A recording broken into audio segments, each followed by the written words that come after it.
Moi bo día. O xurado do cuarto premio de literatura infantil e juvenil Meiga Moira, integrado polo escritor e catedrático da Universidade da Coruña Carlos Paulo Martínez Pereiro, a profesora de ensino medio Conchi Regueiro, Belén López, directora editorial de Bahía Edicións, que actuou como secretaria, e Marica Campo, que lles fala, acordou por unanimidade outorgar o galardón a obra presentada baixo o lema Arquipélago, titulada Violeta Tamurana. A Berta aplica, descubrimos que a autora era Andrea Maceiras Lafuente, unha moza que aínda non cumprira os 20 anos naquel momento, mais non nova na literatura. Estudante de Filoloxía Hispánica na Universidade da Coruña, hoxe xa doutoranda, obtivera nos anos 2002, 2005 e 2006 o premio de relato breve do Concello de Campre e no 2007 o de poesía. Tamén fora finalista do certame Os Viadutos en 2006 e con Proxecto Bolboreta. Recordámosles que o escritor Carlos Pereira, autor de ensaio A Galicia Heterodoxa, asinará exemplares da súa obra no espazo de edicións Espiral Maior ás 12 horas. Disculpas.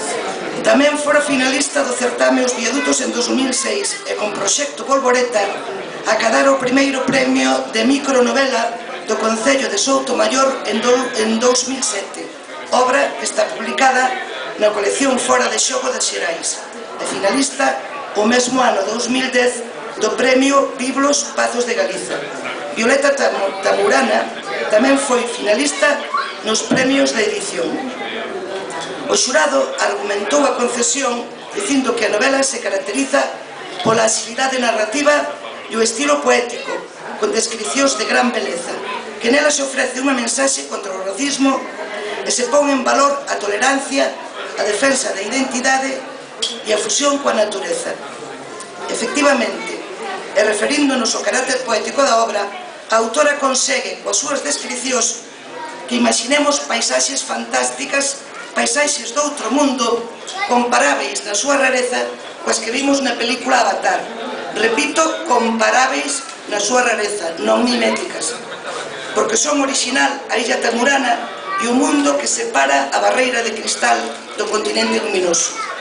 Xa na canción inicial, titulada Aquí, imos coñecer a que é unha protagonista case humana, fundamental no libro, a Tamurana, unha flor xigante de sangue violeta e quente que canta os seus pétalos 7 luces novas. Reparen na beleza da sinestesia, mágoa que aínda eu non dispuxese dela cando lles explicaba aos meus alumnos esta figura retórica que lle atribúe percepcións a un sentido que son propias do outro. Mais o que quero destacar é que estamos diante dunha novela juvenil dotada con todos os elementos característicos deste xénero. En primeiro lugar, a idade do protagonista principal. Pau ten 14 anos, é un rapaz como os destinatarios principais da novela. É un protagonista potente que debe pasar polas probas que o conducirán á consecución dos seus obxectivos, uns obxectivos nobres ao servizo da supervivencia do seu pobo. O heroe contará con un mentor, o seu tío Cairo, e outros personaxes que o auxiliarán na empresa. Pel, a moza de Cairo, ou a bella sabia Nidia. Como non falta tampouco a viaxe iniciática, ao outro lado da fronteira, no mundo dos luminosos, como non falta a viaxe iniciática, ao outro lado da fronteira, no mundo dos luminosos, agárdano as heroínas femeninas Alén e Liza, non menos valentes e ousadas que el, integrantes da resistencia, a loitar pola xustiza. Liza, sen ela mesmo sabelo, é un tanto racista, mas aprenderá de Pau a lección da igualdade das persoas e xulgará o amor claro, porque a viaxe do protagonista é paralela ao camiño que percorre para adherir outro. Mas non é cousa de contar a novela, senón de convidar á súa lectura, non só a xente nova, senón tamén os adultos, porque, como é sabido, literatura juvenil é a que vale tamén para rapaces, tamén.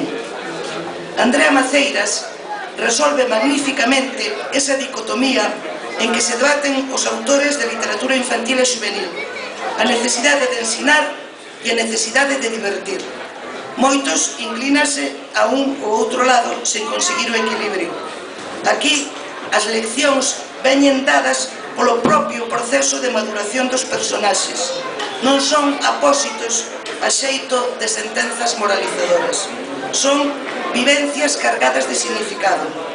Así, as mensaxes contra o racismo, a igualdade de xénero, a solidariedade ou o cuidado da natureza chegan nos envoltas no proceso dunha aventura apaixonante.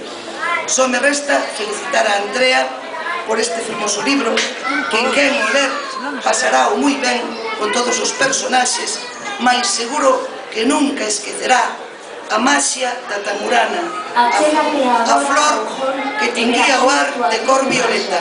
Gracias.